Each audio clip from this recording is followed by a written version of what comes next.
Thì đây là silicon nhé các bạn. Đấy, các bạn làm khuôn là các bạn phải dùng silicon lỏng nhé các bạn. Chứ các bạn dùng cái bình giống như cái sơn cái silicon Apollo là không có được đâu nha các bạn. Các bạn phải có silicon lỏng này này. Rồi xúc tác này nha các bạn. Vì silicon đấy có nhiều loại khác nhau. Mà các bạn làm á, là các bạn silicon nào là phải đi với xúc tác đó, chứ không phải là silicon này mà các bạn lấy xúc tác khác. Là có nhiều hãng nó khác nhau ấy, là các bạn giả dụ các bạn trộn hai loại khác nhau, giả dụ silicon này nhưng mà lấy cái xúc tác của hãng khác á, có khi cả ngày 2 ngày nó còn không khô nữa.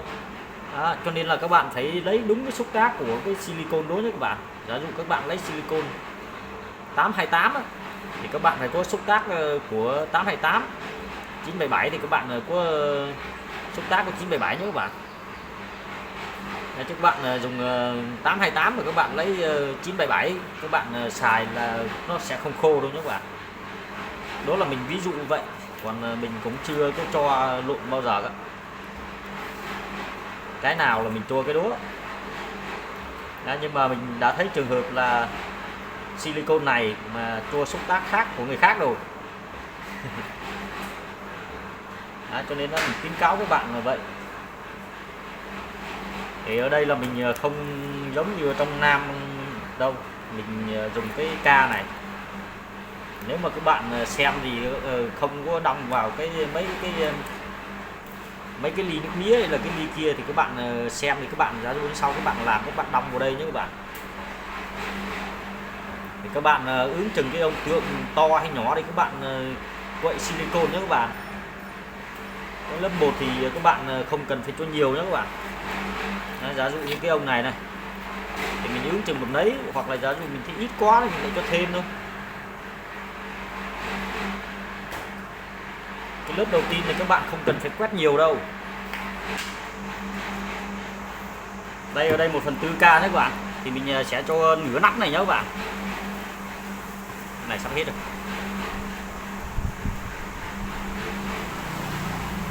Đấy, cái lớp đầu tiên đó các bạn cho ít xuống. Giả dụ như các bạn mới tập làm thì các bạn cho ít lại một tí, quét nó thể lâu.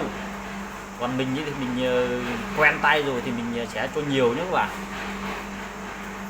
Mình sẽ cho nhiều hơn các bạn. Còn các bạn ấy thì các bạn cho ít lại.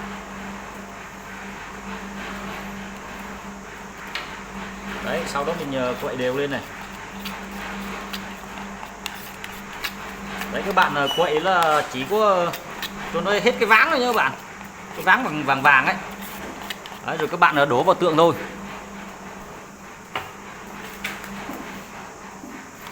Các bạn đổ vào tượng thôi, chứ các bạn đừng quậy lâu quá nó khô mất nhé các bạn. Đấy, bây giờ mình sẽ cho sang tượng để mình ấy nhé các bạn. Sau đó các bạn đổ lên này. Đấy.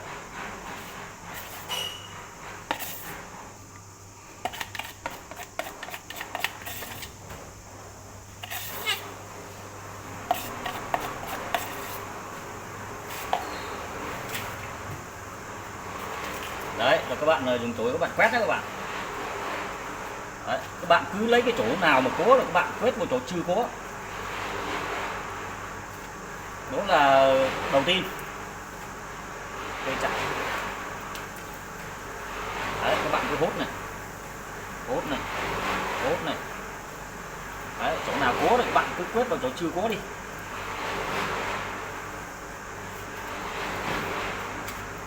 Đấy, chỗ nào nhiều cứ lấy cái chỗ nhiều quét vào chỗ chưa có.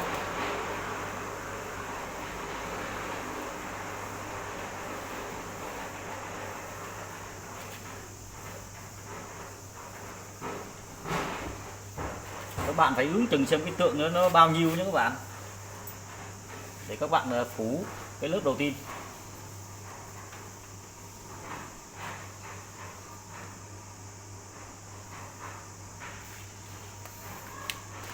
Rồi các bạn hãy nhìn chỗ mấy cái góc này, nhất là cái lỗ tai này này, và nó rất là khó vào đấy các bạn, cái miệng nó này.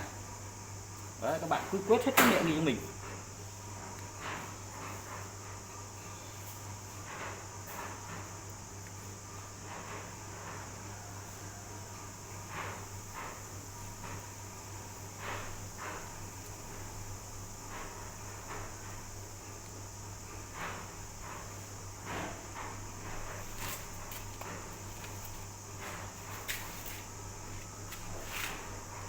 cứ chỗ nào có là mình quét hết,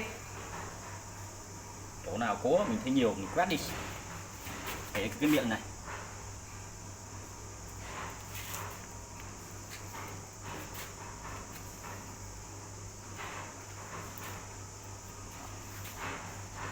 Đấy, chỗ nào chưa có là các bạn dĩ hết vào cho mình nhé các bạn.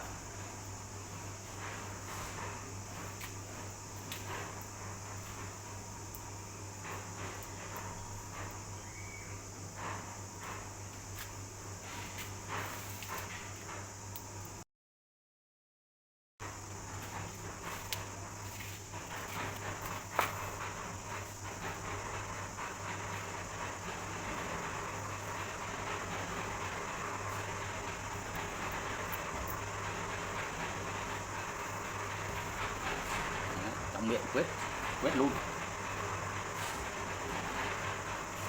Đấy, nó bắt đầu cô nữa nhé các bạn.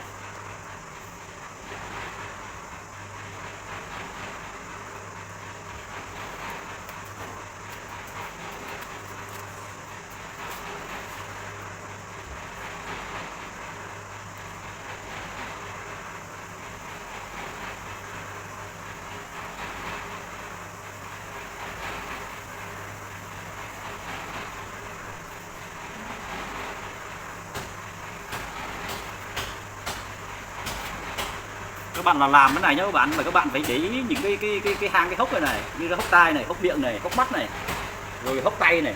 Đấy, những cái này là nó hay bị bọt đấy các bạn. Đó là các bạn cứ cái mẫu nào mà có hang hốc là các bạn phải xem cho nó kỹ vào.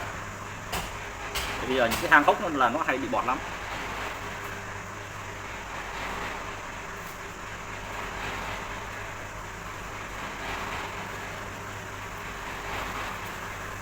Cái chỗ nào dày là các bạn cứ quét hết đi mình. Đấy, cái dày quét lan ra đất cũng được này, lan ra cái mặt phẳng này này. Đấy, không sợ tốn đâu. Đó, các bạn làm là các bạn phải khống chế được cái độ chảy đấy, của cái silicone đấy các bạn.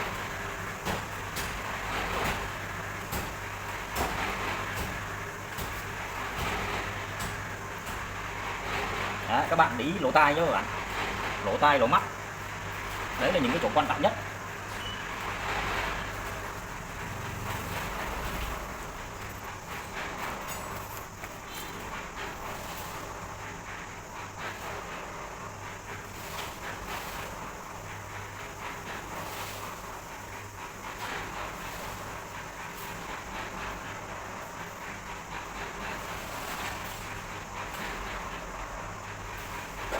Đấy, các bạn quét xong như vậy là các bạn nhìn thấy những cái chỗ nào nó có lỗ là các bạn chọc vào, lúc nó đang ướt ướt như này này, chứ nó khô quá rồi các bạn chọc vào là không có tác dụng gì đâu nhé các bạn.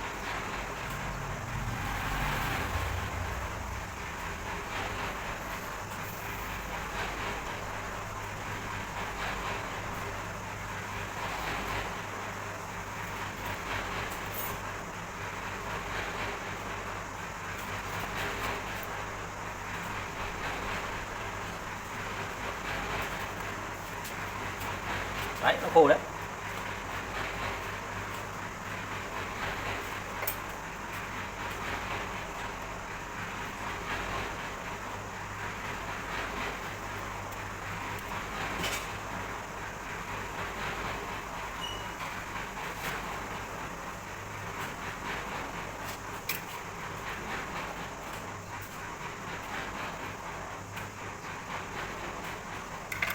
Đấy, cái chổi này các bạn làm xong thì các bạn nhúng vào xăng Nhật nhé các bạn. Ở trong miền Nam gọi xăng Nhật, ở ngoài đây gọi Putin đấy. Đấy, để các bạn dùng lại được tiếp lần sau. Mình bây giờ là xong lớp 1 rồi, rồi mình để cho nó khô thẳng đi cái rồi mình làm lớp 2 nhé các bạn.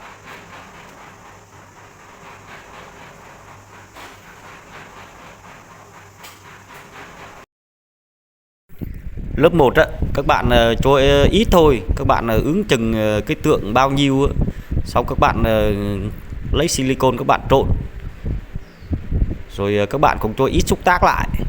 Còn cái lớp 2 đó các bạn cho nhiều xúc tác lên. Ví dụ như là cái lớp 1 đó mình cho 1/4K thì mình cho nửa cái nắp xúc tác á. Còn cái lớp thứ hai thì mình cũng cho 1/4K, nhưng mà mình cho 2 phần nắp xúc tác đấy các bạn. Các bạn cứ đếm thời gian, tính thời gian xem Nếu các bạn mới làm thì các bạn cứ mang cái đồng hồ ra, các bạn cho một cái lớp đầu tiên các bạn cho một nấy xúc tác thì mấy phút nó khô. Rồi các bạn cho lớp thứ hai, các bạn cho một nấy xúc tác, mấy phút nó khô, rồi các bạn cứ tăng tụt thôi. Còn các bạn mà cứ làm theo đúng cái tiêu chuẩn mà công ty đưa ra thì nó sẽ lâu khô hơn nha các bạn. Thì cái này làm theo kinh nghiệm thôi. Còn các bạn mà cho nhiều quá đó, thì nó sẽ giòn khuôn chứ các bạn. Thì các bạn cứ ước chừng là giả dụ như là cái độ cứng của nó bao nhiêu, hoặc là cái tỷ lệ của nó của cái xúc tác với silicon là bao nhiêu thì các bạn cho các bạn cho hơn một tí không sao, mà các bạn cho ít một tí cũng không sao, nhưng các bạn đừng cho ít quá thì nó lại mụn cái khuôn, mà nhiều quá thì nó lại bị giòn khuôn chứ các bạn. Cái đoạn này chỉ có thế mà quét thôi, cho nên mình sẽ tua nhanh cho các bạn.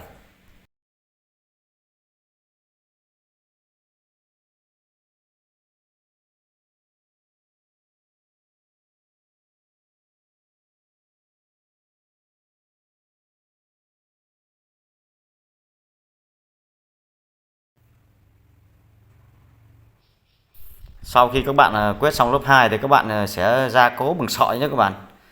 Sỏi này thường là sỏi mùng hoặc là sỏi lưới. Các bạn không được dùng sỏi thủy tinh nhé các bạn, bởi vì các bạn dùng sỏi thủy tinh rất là cứng.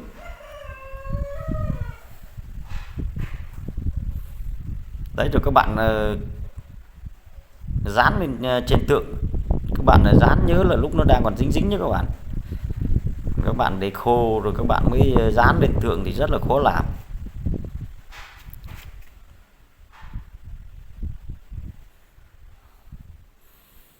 Các bạn làm sao là để cho nó dính bám sát lên cái tượng luôn nhé các bạn, bám sát luôn vào cái khuôn mà lúc các bạn quét lớp thứ hai.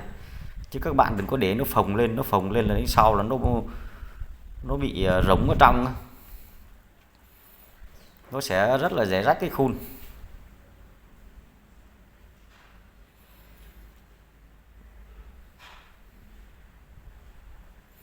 Các bạn cứ kéo căng lên rồi xong rồi các bạn đắp lên tượng, xong các bạn dí nó vào, dí cho nó sát vào tượng ấy.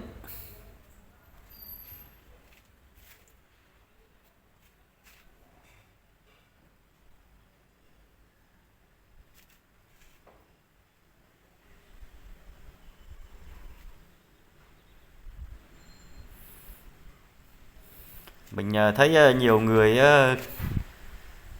cho sỏi thủy tinh lên nhé các bạn, nhưng mà sỏi thủy tinh rất là cứng, đến lúc các bạn làm cái khuôn nó cứng lắm.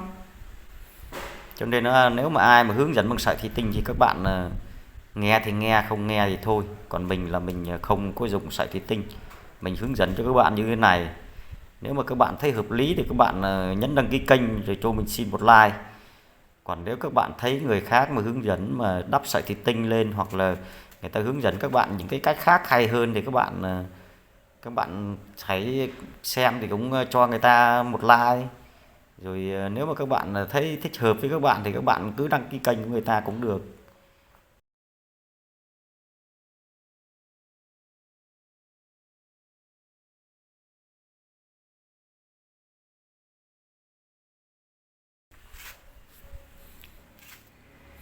Các bạn mà có câu hỏi gì, các bạn có gì thắc mắc thì các bạn cứ để lại câu hỏi trên bình luận ấy. Còn mình cho số điện thoại ở trên đây là mình cũng để mình bán một chút hàng đấy nhé các bạn. Mình rất mong mọi người nhấn đăng ký kênh rồi cho mình một like để ủng hộ mình. Mình rất là ít ra video cho nên các bạn đăng ký kênh thì các bạn lúc nào mình có video mới thì các bạn mới xem được các bạn, thì mới nhận được thông báo của mình.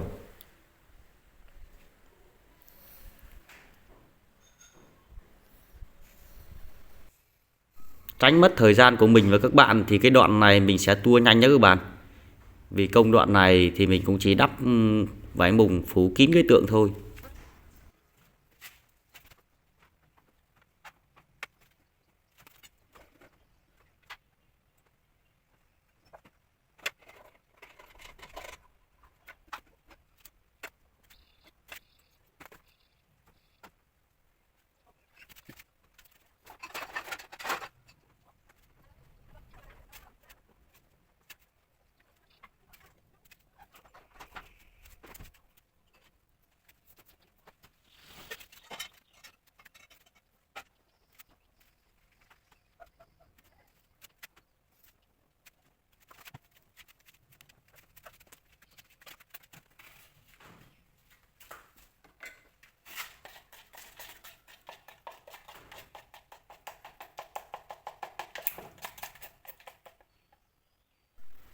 Các bạn rải vải mùng phủ kín cái tượng, sau đó các bạn sẽ dùng thêm 1 đến 2 lớp silicon nữa nhé các bạn.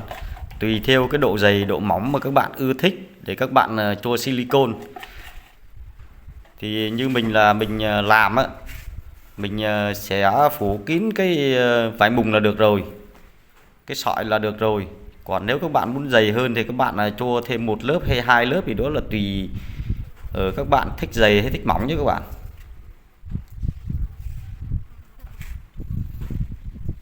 Các bạn quét silicon ở đây này là các bạn cứ đổ cho nó tràn ra xung quanh ấy. Sau đó các bạn sẽ lấy chổi các bạn quét lên. Những cái chỗ nào có nhiều thì các bạn quét vào chỗ chưa có đấy, hoặc chỗ nào nhiều thì các bạn quét vào chỗ ít đấy. Các bạn cứ quét ngược lên nhé các bạn. Nếu mà các bạn quên tay thì cái chỗ nào mà các bạn quét xui xui thì cũng được, nhưng mà đa số là người ta làm là người ta sẽ quét ngược lên nhé các bạn. Thì các bạn cứ cho một ít một, cái lớp này lớp ngoài các bạn cứ cho ít một, thiếu thì các bạn cho thêm. Các bạn đừng có cho nhiều quá rồi nó chảy tràn lan, chảy tùm lum ra nhé các bạn. Còn nhiều video đó mình có hướng dẫn là các bạn vây đất sét xung quanh để cho nó đỡ chảy tùm lum nhé các bạn. Nhưng mà khi mà các bạn làm quen tay rồi thì các bạn không cần phải vây đất sét nữa. Các bạn xem thấy kênh hữu ích thì nhấn đăng ký kênh và đừng quên cho mình xin một like nhé các bạn. Những gì các bạn không hiểu các bạn cứ để lại dưới bình luận ấy, mình sẽ làm video giải đáp.